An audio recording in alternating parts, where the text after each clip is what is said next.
Salam aleikum, la paz sea con ustedes, dicho en árabe, con la más cordial de las bienvenidas a esta edición 16 de Latitud Qatar. Un abrazote en tierras mundialistas con la imagen del acceso al Museo de Arte Islámico, un edificio espectacular, obra del arquitecto chino, radicado después en Estados Unidos.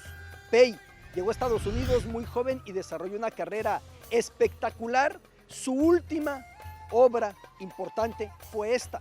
Logró realizar este Museo de Arte Islámico de Qatar, teniendo ya más de 90 años, con un gran reto, buscando retomar elementos del mundo islámico, no solamente del mundo árabe, del mundo islámico, yendo también a Turquía, yendo también a Irán, yendo a cada confín de donde se profesa la religión musulmana, porque finalmente es un museo que busca recopilar todo el arte desde la época de Ahmadi Muhammad, el profeta Mahoma, hasta llegar a la actualidad. Un trabajo que en su interior sí es de impresión, pero me atrevo a decirle, la estructura de este museo es todavía superior a lo que encontramos en sus exhibiciones. Museo de Arte Islámico ubicado sobre una península artificial en la bahía de la capital catarí. Nuestro proverbio árabe para comenzar: la prisa es del diablo. Al-ajalat min al-shaitan. La prisa es del diablo. Recuerdo que Napoleón decía: vestidme despacio que llevo prisa. Y con ese proverbio árabe y con ese pedazo de la cultura, de la sabiduría en este idioma, arrancamos Latitud Qatar, capítulo 16. De prisionero de guerra a capitán de la Alemania campeona de 1954, conoceremos a Fritz Walter. ¿Te imaginas cómo suena el rap metal de Medio Oriente? Te presentamos a Riot 153. Una de las mujeres árabes más influyentes de la actualidad. Ella es la jequesa Moza bin Nasser. Todos los pormenores de lo ocurrido en el mundo árabe los tenemos aquí. Esto es Latitud Qatar. Este Museo de Arte Islámico que impone de día, sí, con esta estructura, y vea usted que cayendo el sol a plomo toma ese color ligeramente dorado. Siempre buscó con el color remitir de alguna manera al desierto, a los parajes desérticos que rodean a estas ciudades, a estos países en el Golfo, pero que por la noche, con la iluminación, que es un arsenal, los cataríes, como en Dubái, como en Abu Dhabi, como en Bahrein, tienen una idea de sobreiluminar sus ciudades por la noche, con colores por todos lados, con motivos que prenden, que apagan. Es un espectáculo nocturno también este Museo de Arte Islámico. Como es otro espectáculo, la ciudad de la educación, la Education City, la ubicación de este estadio en el que iba a jugar la selección mexicana en esta Copa del Mundo de Qatar 2022. Sucede que con el aforo que México suele atraer, fueron cambiados de sede. 2 partidos del Tri hacia Lusail, que es muchísimo más grande. El Education City, que se encuentra rodeado por la Biblioteca Nacional y por las sucursales de algunas de las universidades más prestigiadas, más relevantes del planeta. Veamos este escenario mundialista.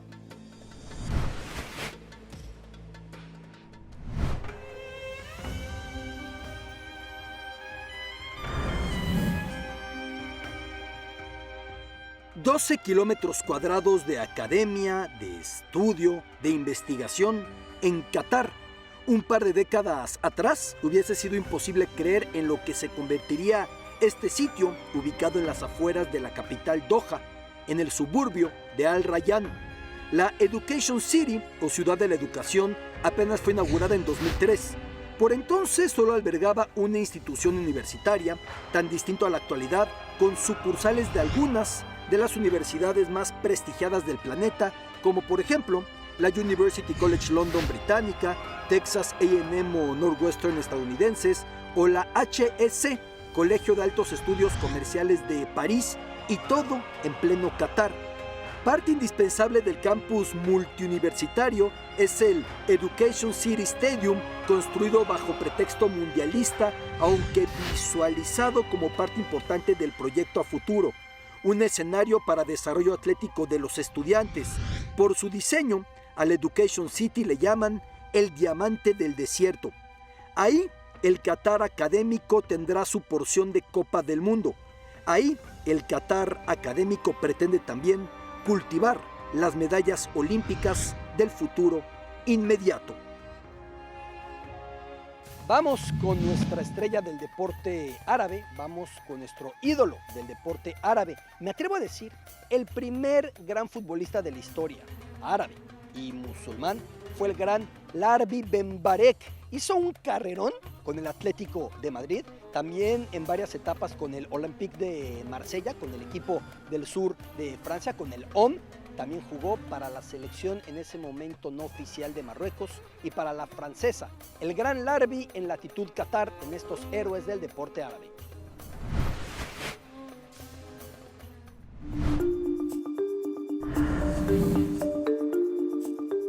Un pionero en toda la extensión de la palabra, sin duda, el primer gran futbolista árabe y africano. Larbi Ben Barek puede presumir numerosas marcas, aunque los números, pese a ser de verdad imponentes, no alcanzan a retratar lo que cada afición para la que jugó le idolatró. En Marruecos, en Francia, en España. Nacido en 1917 en Marruecos, en tiempos del protectorado francés, Larbi sería convocado para la selección de Francia durante 16 años, evidenciando no solo su gran capacidad ofensiva, sino también su longevidad en las canchas.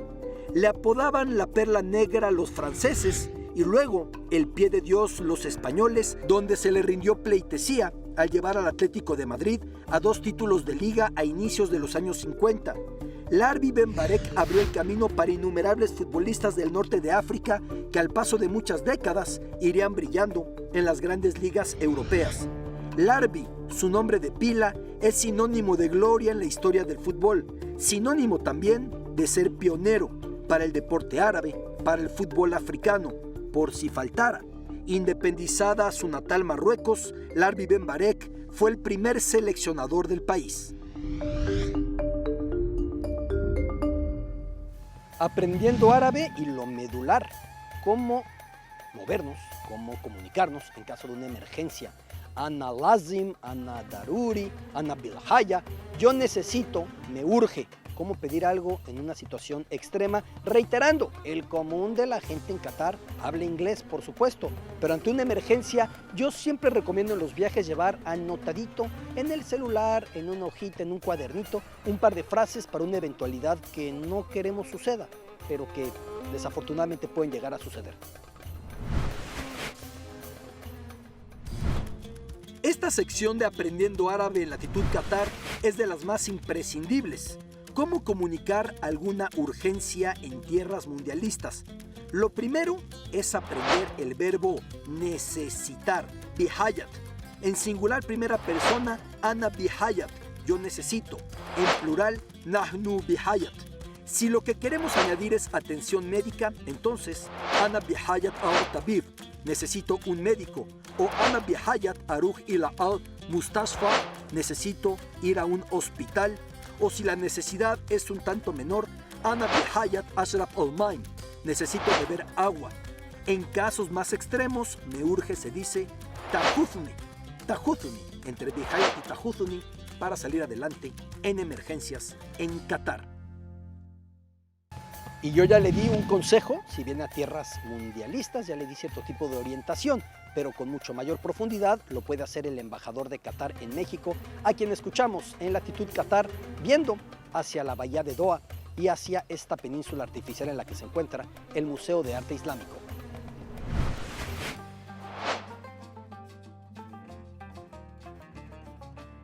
Yo recomiendo los mexicanos traje ropa árabe con gatra árabe todo el tiempo para tener ¿cómo se llama? El ambiente de Qatar.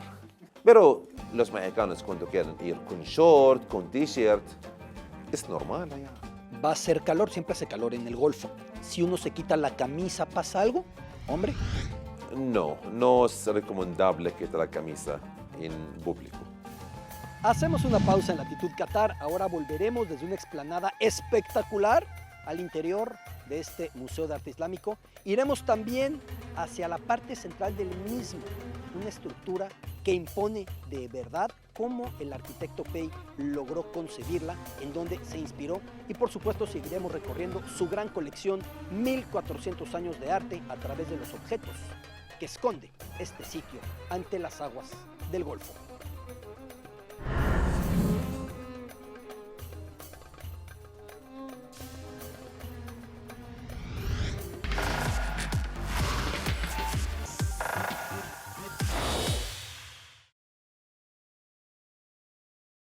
Continuamos en Latitud Qatar y el nombre de este país, el nombre de la sede mundialista, Qatar, se remonta al menos hasta el año 50 después de Cristo. El griego Ptolomeo lo mencionó como Katara, aquel griego obsesionado con los libros, con seguir los sueños de Alejandro Magno, con la biblioteca de Alejandría. Fritz Walter, futbolista alemán, campeón del mundo, en Suiza, 1954, prisionero de guerra, precisamente en la Segunda Guerra Mundial, y de pronto la suerte, los astros, el destino que le permitieron ser interceptado camino a Siberia y ahí cambiar su vida. Cuando lo detectaron, lo reconocieron como futbolista, regresó a la actividad para coronarse y llevar a Alemania no solo a la gloria en el Mundial 54, también a levantarse en todo sentido después del desastre, la monstruosidad, el genocidio de la Segunda Guerra Mundial.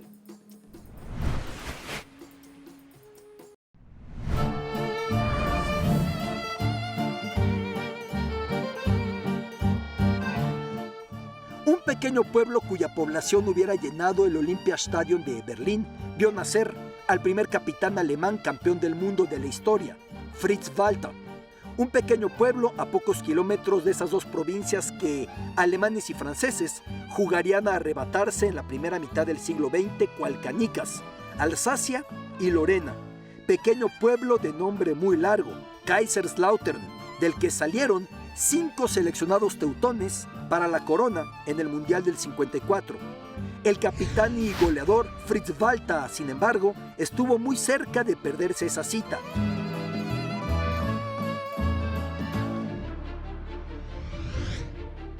Durante la Segunda Guerra Mundial, habiendo ya debutado con la selección alemana, fue llamado como reserva al ejército, un pelotón que en su totalidad sería tomado prisionero por los soviéticos y ya estaba encaminado a trabajos forzados en la temible Siberia. Sucedió que en algún punto entre la frontera de Ucrania y Rumania, el convoy en el que iba Fritz Walter hizo una parada. Ahí Fritz se integró a jugar un partidito, viendo que la pelota rodaba, con tan buena suerte que un soldado húngaro lo reconoció, recordando sus goles en un partido amistoso de Alemania contra Hungría. Eso le permitió que le liberara y muy posiblemente le salvara la vida.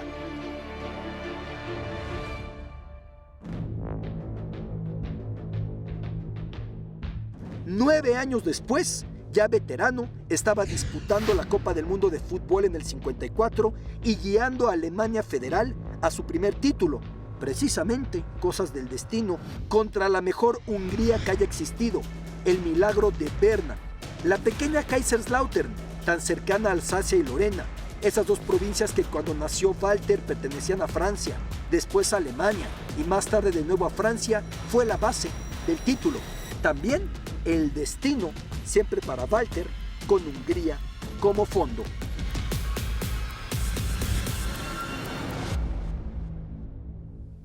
Y por si faltara algo, al margen de la imponente y muy variada colección de arte islámico en este museo, y por si faltara algo, al margen del diseño, obra del genio de la arquitectura, el chino Pei, y por si faltara algo, al margen de estar ubicados en esta península artificial sobre la bahía de la capital catarí, parte de este recinto, parte del Museo de Arte Islámico de Qatar, es un restaurante cuyo chef es nada menos que Alain Duquesne, de los más reconocidos del planeta. Su restaurante de Dorchester, en el corazón de Londres, es de 3 estrellas Michelin, lo mismo el común de los restaurantes que va colocando por el mundo Alain Duquesne, y tiene un restaurante, parte de este complejo, lo que nos da pie para presentar gastronomía árabe en Latitud Qatar.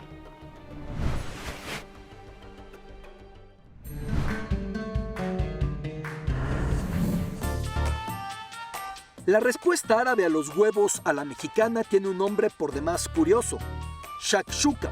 Se recomienda desayunar shakshuka en tierras mundialistas, lo mismo que en el norte de África, en Líbano o en Israel, incluso en Turquía, donde le llaman menemen.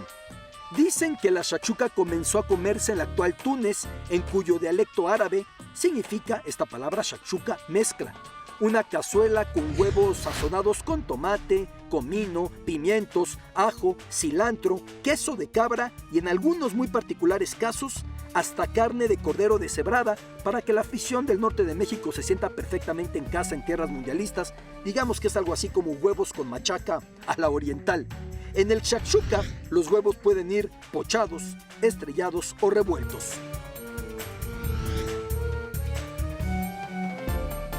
Este museo, que por cierto tuvo renovaciones de cara a la Copa del Mundo, aprovechó el mes de Ramadán, en el que frena en muy buena medida la actividad laboral en Qatar, entendiendo que la gente, pues al no poder comer ni beber desde que el sol por la mañana sale hasta que el sol por la tarde o al atardecer se mete, pues es otro ritmo de trabajo. Incluso las escuelas trabajan menos horas o muchas dan vacaciones, las oficinas cierran en ocasiones hacia las 12 del día, 1 de la tarde.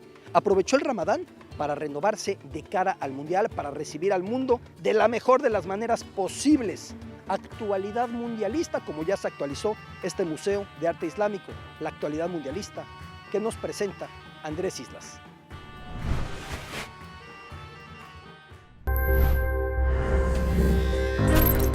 A escasas semanas de que ruede el balón en el Medio Oriente, llegó una noticia desde tierras cataríes para todos los visitantes que llegarán a partir del mes de noviembre. Y es que la vacunación de COVID-19 no será obligatoria para los asistentes que estarán en la Copa del Mundo en este 2022. Aunque a pesar de no ser obligatoria, las autoridades sanitarias recomiendan la vacunación de influenza estacional y de COVID-19 debido a la temporada de invierno, así como las de meningitis y sarampión, siendo sugerencias para los fanáticos que vivirán este mundial para que de esa forma estén protegidos en su tiempo de estancia en Qatar. Aunado a estos consejos, cabe destacar que la Haya Card, requisito de entrada para la nación que albergará la justa mundialista, le brindará apoyo a los aficionados con servicios médicos gratuitos en caso de requerirlos por un problema de salud o alguna emergencia que se presente, brindando la oportunidad para que se acerquen a los centros de salud e instalaciones de atención médica privadas. Qatar sigue afinando los últimos preparativos de cara a la Copa del Mundo que albergará en este 2022. Y al ser la primera que se juega en invierno, la propagación de enfermedades como la gripe y otros virus es latente, por lo cual se han fortalecido planes de vacunación para combatir estos padecimientos en la nación del Medio Oriente. Con los días contados para el inicio de este mundial, Qatar se muestra equipado de cara a lo que será una copa histórica desde el continente asiático.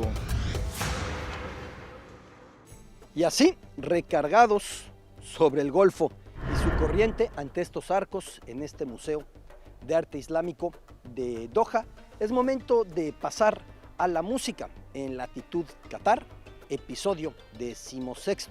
Vaya propuesta más curiosa.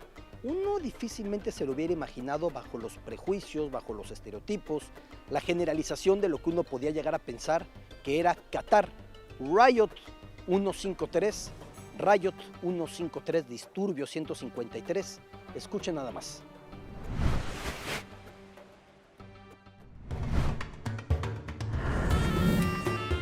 Una fusión que a mí me suena mucho a lo que un par de décadas atrás hacían en Estados Unidos Limp Bizkit, Kid Rock, Korn.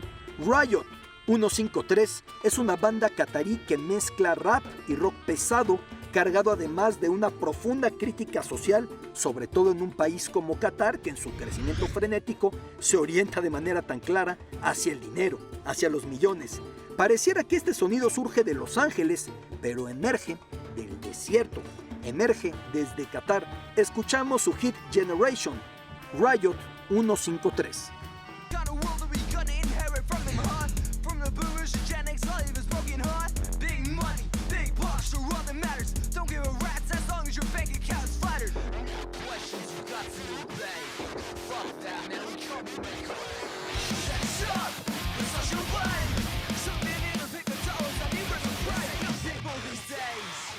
Y algo de los bitcoins, y algo de criptomoneda, y algo de su relación con la Copa del Mundo, con la industria del fútbol, con el negocio del deporte. Lo presentamos en Latitud Qatar desde el Museo de Arte Islámico en Doha.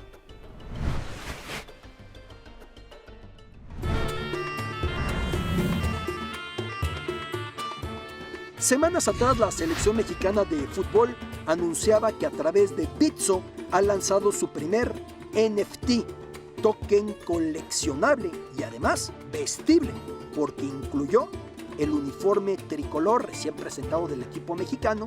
En esa compra, 100 NFTs del tricolor de la selección mexicana vendidos rapidísimo, agotados en un espacio de 22 minutos, el momento cripto.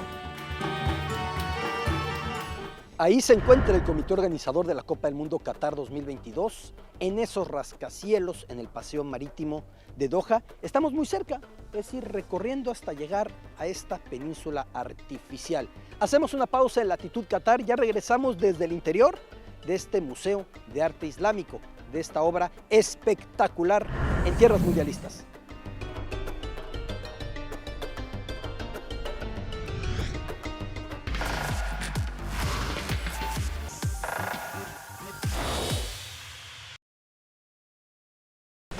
En este momento suena la llamada oración.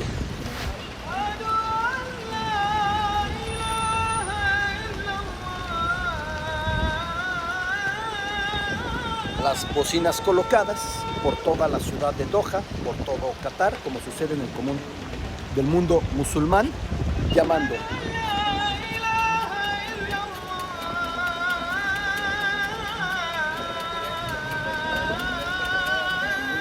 Y eso que nos encontramos en The Pearl, que es donde vive la mayor parte de los extranjeros en Doha, que es el lugar más occidentalizado, donde se sirve alcohol. Incluso en algún momento, para buen escándalo, se servía carne de puerco. Eso ya se ha revertido, va en contra de la religión musulmana. Pero incluso en The Pearl, los altoparlantes, las bocinas,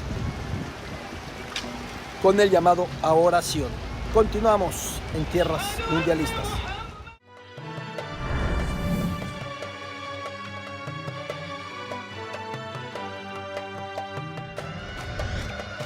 Ya desde el interior del Museo de Arte Islámico, ya desde estos puntos que para poderlo realizar, el arquitecto Pei, en su genialidad, en sus viajes por el mundo islámico, por el mundo árabe, llegó hasta Egipto y en Egipto se encontró con la milenaria mezquita de Ibn Tulum. Ciertos elementos como esa pirámide, ciertos elementos como ese orificio central en la parte alta para la entrada de luz natural, pero también lo que tiene este Museo de Arte Islámico es el juego permanentemente con el paisaje, los muy amplios ventanales desde los que se ve a donde giremos la mirada, el oleaje del Golfo contra esta estructura, contra este Museo de Arte Islámico. Entre los viajes del arquitecto estuvo también visitar muchos puntos de Túnez, en el norte de África, selección que viene a la Copa del Mundo 2022, selección cuya historia repasamos en este capítulo 16 de Latitud Qatar.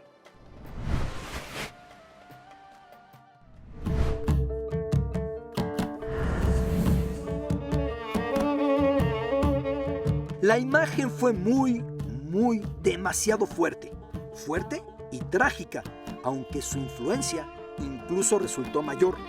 En diciembre de 2010, Mohamed Bouazizi, vendedor ambulante de muy escasos recursos en Túnez, decidió prenderse fuego como muy extrema y desesperada protesta porque la policía tunecina le había confiscado la fruta que vendía. Imagen que marcaría toda una era. de las protestas en Túnez, luego de que se prendiera fuego Bouazizi, protestas primero ligeras, luego multitudinarias e incontenibles. De esas protestas brotaría una revolución que se extendería miles de kilómetros por toda la región, tirando a los dictadores de Túnez, Argelia, Egipto, Libia, Yemen. La llamada Primavera Árabe, nacida en Túnez y asumida como propia por tantos pueblos. 12 años después, Túnez es el único país de cuantos cambiaron de mandatario que ha encontrado relativa calma, al grado de haber obtenido su cuarteto negociador, el Nobel de la Paz en 2015. Al mismo tiempo, el fútbol de Túnez resurgió y volvió a las Copas del Mundo. Esa misma selección que lograra en el 78 al vencer a México la primera victoria africana en un mundial. Su estadio revela una historia particular.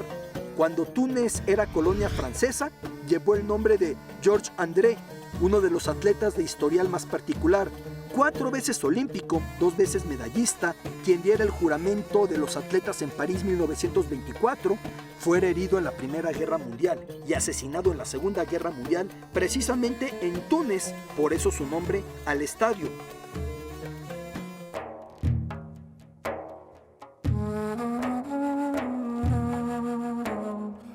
Consumada la separación de Francia, el estadio perdió el nombre de Georges André y se rebautizó en honor de Charles Suitien, jugador y directivo que amarrara al importante club Esperance a la causa y lucha por la independencia respecto a Francia. Esa relación entre el Esperance y el poder seguiría. Habib Bourguiba, liberador y presidente en los primeros 30 años del país, continuó de la mano del Esperance. A menudo aparecía en el estadio con este club como orgullo nacional. Enfermo el padre de la patria, Túnez abrió en 1987 otro mandato que se iba a prolongar más de 20 años. Zine El Abidine Ben Ali heredó el poder absoluto y se perpetuó, tal como lo hiciera antes. Bourguiba, lo mismo, heredó su romance con el fútbol. Su yerno, Slim Chibouf, encabezaba tanto el Comité Olímpico Tunecino como el Club Esperance, tan favorecido por el régimen que sería campeón de liga en 10 de 13 torneos. Todo ese éxito hizo que desatada la Primavera Árabe y derrocado Ben Ali, el mandatario, los aficionados del Esperance apoyaran a su yerno en marchas multitudinarias, no fuera a ser que se le procesara, se le tumbara, como al suegro Ben Ali. Vínculos tan complejos que el gobierno tunecino debió prohibir los partidos de fútbol para evitar que las confrontaciones políticas en los estadios terminara por mostrarse en el proceso de reconciliación nacional de por sí muy frágil. Tras la Primavera Árabe y la muerte en el cargo del presidente Beji Said Essebsi, Kais Saied es hoy el mandatario en Túnez, autoritario y volviendo a reprimir como se suponía que en Túnez desde la Primavera Árabe ya no iba a suceder. Lo hace como el Ben Ali derribado por la Primavera Árabe, sosteniendo un balón, buscando legitimidad en la selección nacional, en las apodadas Águilas de Cartago, vieja civilización Cartago que floreciera en el actual Túnez.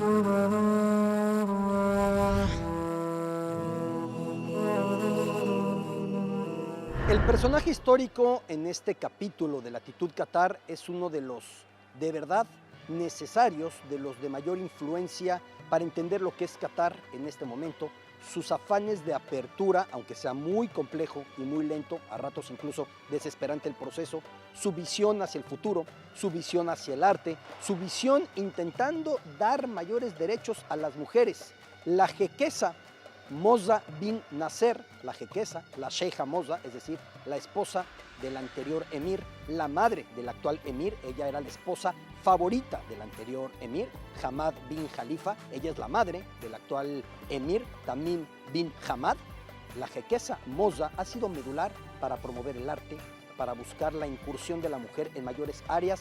Es una voz sumamente respetada, por no decir la más, en este emirato. Repasamos la vida de la jequesa, personaje histórico en Latitud Qatar.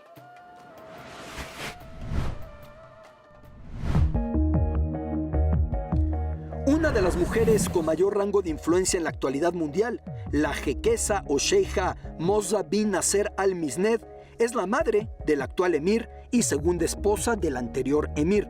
Pertenecía a una familia confrontada con los Al Thani, la dinastía real catarí.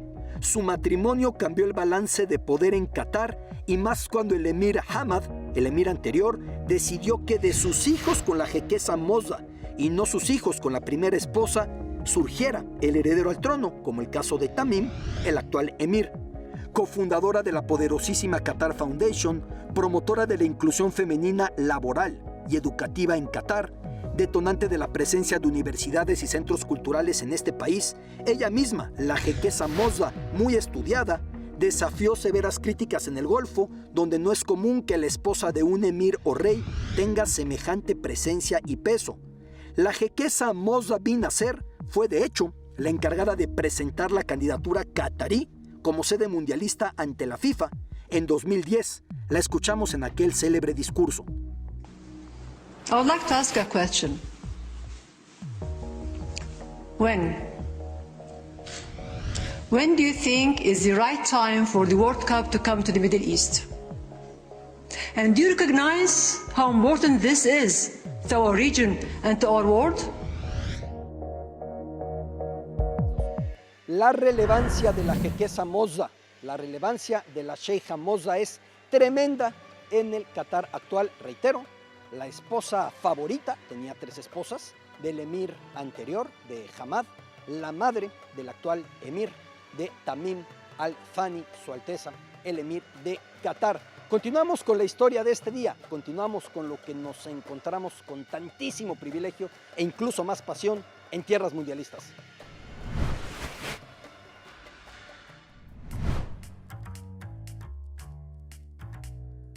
Casi 2 años instalado, residiendo en Qatar, el tapatío José Luis Font vive su 4ª Copa del Mundo, trabajando para la empresa encargada del boletaje más prestigiado del Mundial, único sitio en el estadio en el que durante los partidos se servirá alcohol en Qatar 2022. Casi 2 años de aprendizaje catarí para José Luis Font.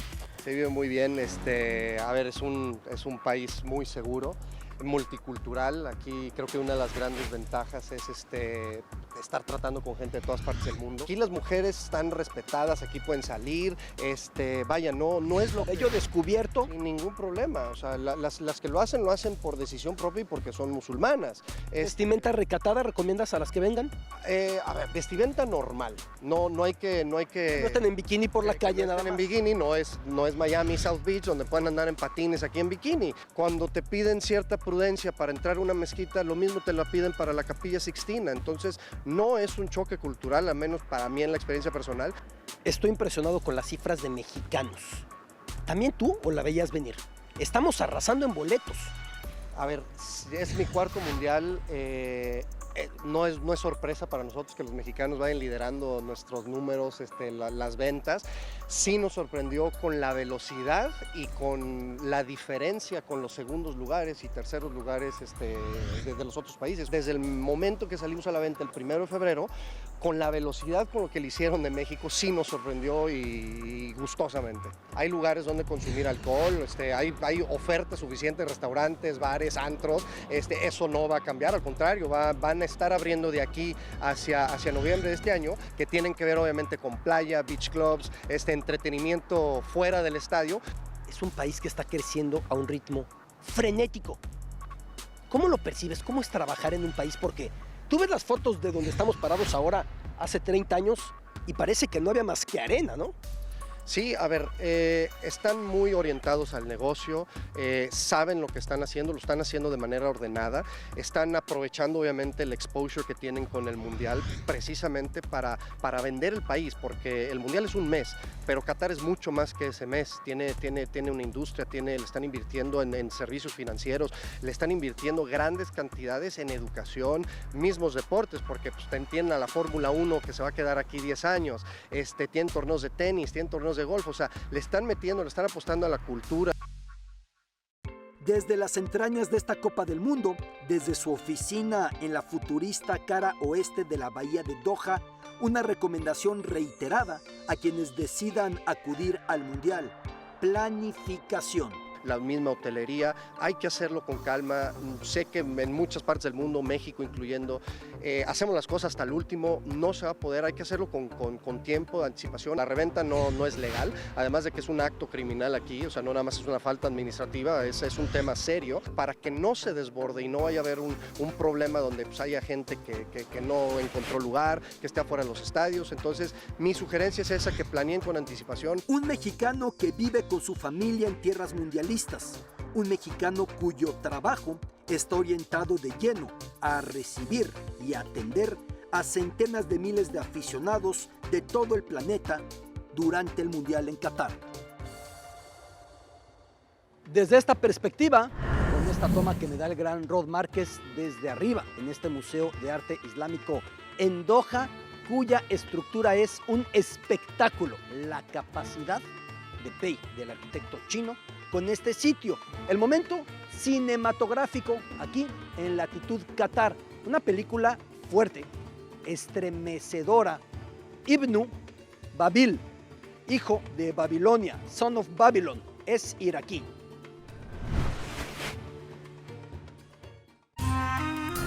Una de las películas necesarias para acercarnos al Irak del recién depuesto Saddam Hussein y la posterior crisis tras la intervención estadounidense.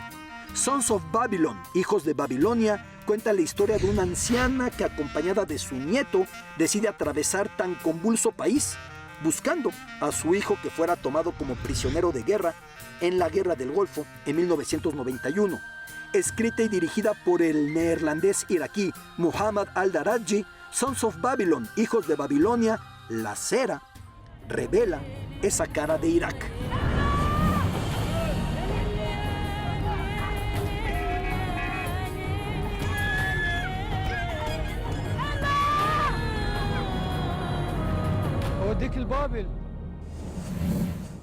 Hacemos una pausa en latitud Qatar, ya regresamos con mucho más estrellas a seguir en la Copa del Mundo de fútbol, más de Qatar, más de la cultura árabe y más de la pasión mundialista que se acerca en Fox Sports.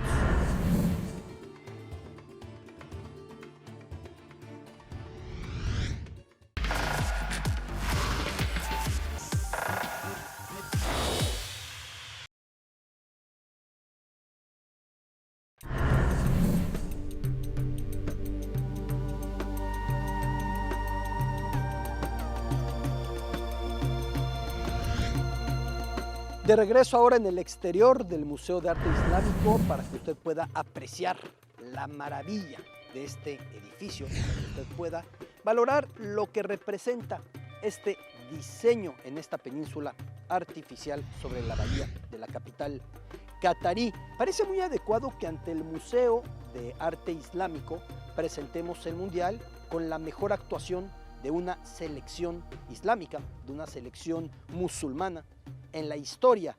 Turquía, el conjunto otomano, semifinalista en la Copa del Mundo de Corea-Japón 2002 y el muy complicado evento y lo que lo rodeó.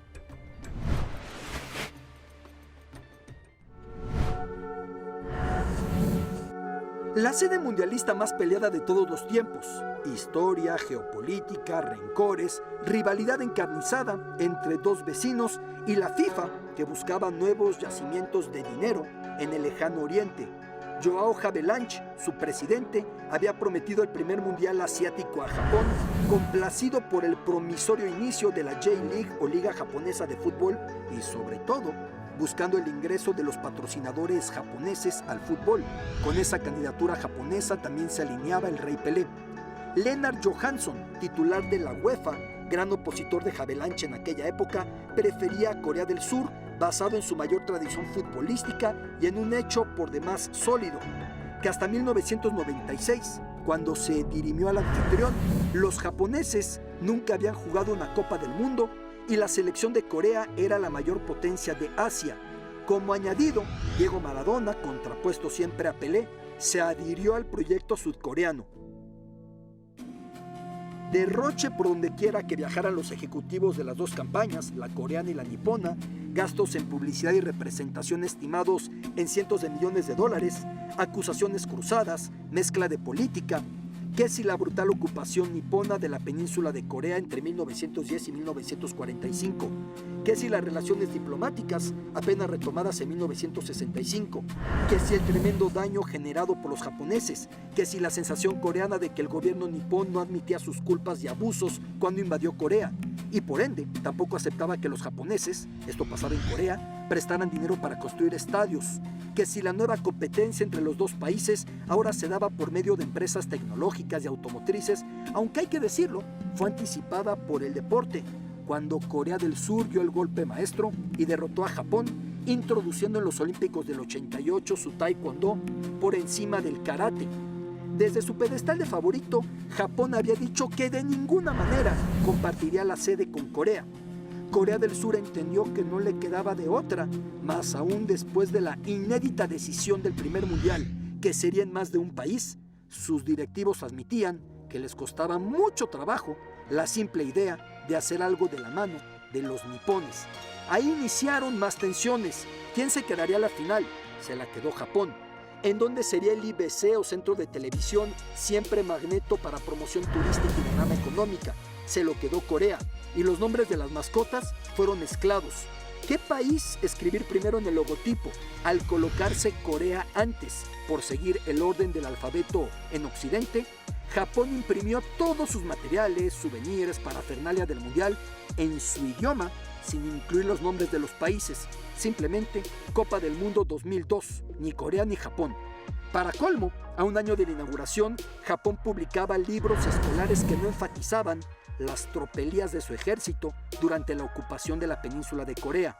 Miles de coreanos se manifestaban quemando ese libro y exigiendo que se cancelara el mundial. El emperador Akihito respondía amagando con no acudir a la inauguración del certamen en Seúl. 20 estadios, 2 comités organizadores, 2 idiomas, culturas muy diferentes, poca voluntad de acercamiento, vuelos que no alcanzaban para enlazar al archipiélago nipón con la península coreana, escasa cooperación en materia migratoria, como si cada cual organizara por su parte su propio mundial en competencia con el del vecino. Al final, el torneo funcionó en gran medida gracias al músculo económico de las dos naciones. Para cerrar el círculo de geopolítica del Lejano Oriente, China se clasificó por primera y hasta ahora única vez. Le tocaría debutar en mundiales en un país, Corea del Sur, al que todavía en los años 80 no aceptaba, lo mismo que la propia Corea del Sur. Apenas en ese momento empezaba a admitir al gigante con capital en Beijing como China y ya no a Taiwán. En medio de tantas tensiones, la FIFA cumplió su meta. Recién colapsada ISL, la empresa que había estado encargada de explotar sus derechos de mercadotecnia, en Corea-Japón 2002 resucitaron sus finanzas con el acceso a un mercado hasta entonces poco explorado. Lo mejor, que el emperador japonés Akihito dio un gran paso para hermanar a estos vecinos. Admitió al fin las raíces coreanas de su casa imperial.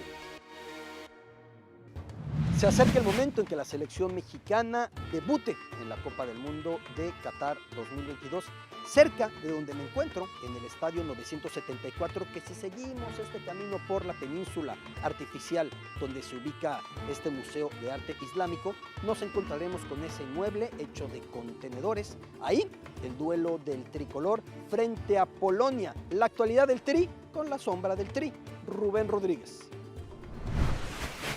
¿Cómo estás, mi querido Beto? Ya huele a mundial, menos de 50 días para la Copa del Mundo. Y bueno, lo más importante es el armado de la selección mexicana. Pero hoy la preocupación es mayor. ¿Quién va a meter los goles? ¿Quién va a centrar los pases para gol? Hoy Martino está entercado en esperar al Tecatito, pero me parece que si lo espera, tendrá que ser al Tecatito que conocemos en el Sevilla, no al que viene en selección mexicana, que con todo respeto, me parece que si en selección no ha dado, difícilmente con una fractura como esta va a poder estar al 100%. Pero hablemos de los delanteros. Preocupante. ¿Por qué? Porque Raúl Jiménez tiene muchísimos meses sin actividad y no se ve para cuándo. Si se confirma la pubitis, tendrá que ser operación a como dé lugar y difícilmente estará en menos de 3 meses. Complicadísimo el panorama para él. Incluso los Wolves están viendo opciones. Ya contrataron a otro delantero porque no le ven para cuándo puede estar. Sigue en rehabilitación. Y del otro lado, la opción B, Rogelio Funes Mori, tiene más de 40 días sin actividad. Es decir, Rayados lo ha cuidado, lo ha llevado, pero no termina. México no tiene un delantero. Bueno, no tiene ni proyecto, ahora sin delantero, mucho más. El Tata Martino realmente la tiene complicada, porque tiene que elegir entre su opción C y su opción D, que no cuentan con el máximo de su confianza. Es decir, si a estos días no se arregla el tema de Raúl Jiménez, yo creo que el propio Raúl va a ser el que tenga que decir, no voy, Martino, no voy a la Copa del Mundo. Y Rogelio Funes Mori, hay que prenderle las veladoras porque me parece que tiene todo para ser delantero titular, siempre y cuando esté sano. Mi querido Beto, nos vemos en la siguiente semana. Un abrazo. Y muchos plantean ese afán de recibir eventos deportivos y ese afán de convertirse también en una meca académica. Las universidades, las sucursales de grandes instituciones de todo el mundo que han llegado a esta capital de Qatar, que ese afán de abrir museos y recopilar lo mejor de la región, como en este imponente Museo de Arte Islámico, es también otra manera de Qatar de utilizar un maquillaje, de disimular, de colocar una pintura en la fachada de lo que no está correcto o no tan correcto en su régimen. Las críticas a la Copa del Mundo Qatar 2022.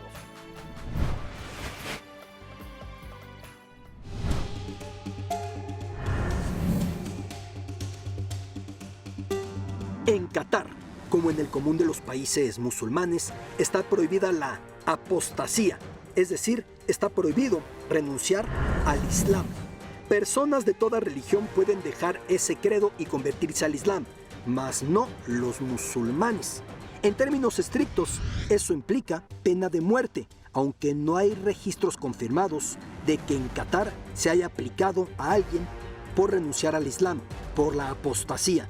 Organizaciones no gubernamentales han denunciado que quienes se convirtieron del Islam a otra religión lo han hecho en Qatar y en el Golfo en general bajo máximo secretismo, temiendo que incluso alguien muy cercano pueda denunciarlos a la ley. En árabe el término de la apostasía es al-irtidad o al-radá. Se conoce como murtad al apóstata, al que dejó el Islam. Parte de eso estuvo detrás de la persecución al escritor Salman Rushdie por haber dejado el Islam en el que había nacido, lo que tantísimo tiempo después ha desembocado en el horrible ataque que sufrió dando una conferencia.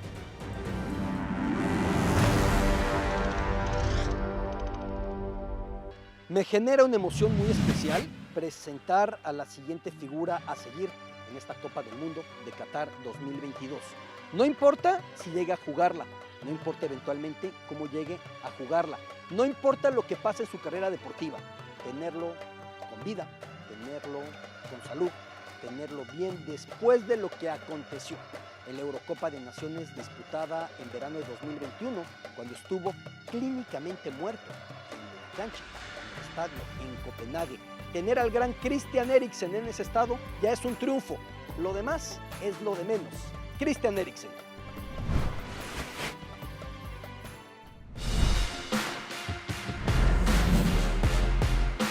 Christian Eriksen, conocido en su país como el Rey de Dinamarca.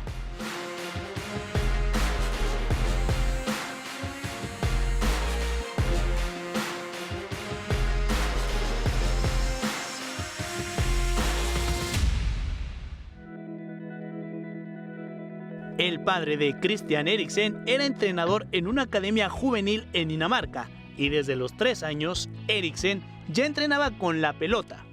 Destacó tan joven que para el Mundial de 2010 en Sudáfrica, la selección de Dinamarca lo convocó a los 18 años. Eso lo convirtió en el jugador más joven de aquel Mundial. Se ganó el mote de Rey de Dinamarca gracias a su prominente nivel futbolístico.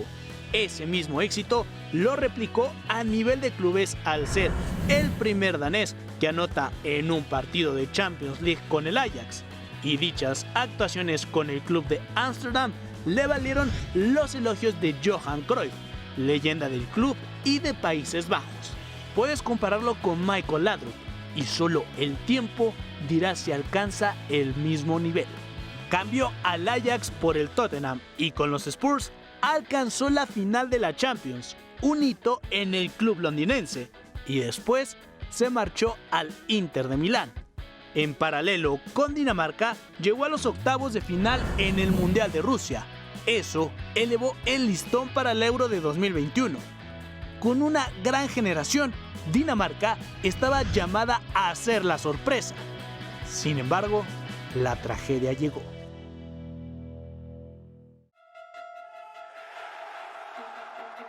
Era el debut de Dinamarca contra Finlandia, minuto 42 del primer tiempo, y de un momento a otro, Christian Eriksen se desvaneció.